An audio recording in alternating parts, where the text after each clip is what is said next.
Murodov champur.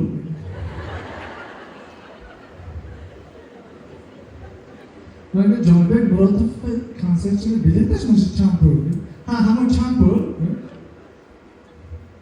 گفتیم مثلا ساعتون 3 ساعت و جانبه که پشتش هم چند کتاری پشت ساعتون موبایلش هم چند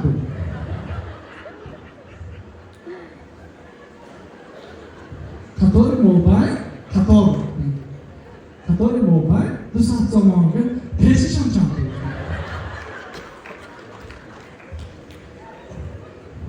پیششون 3 ساعت زمانه جانبه پیششون قیمت بوده است کتارای پیششون وقتی که بلیت به زنگ بزنید شما میدونید کنسرتی فلان حافظ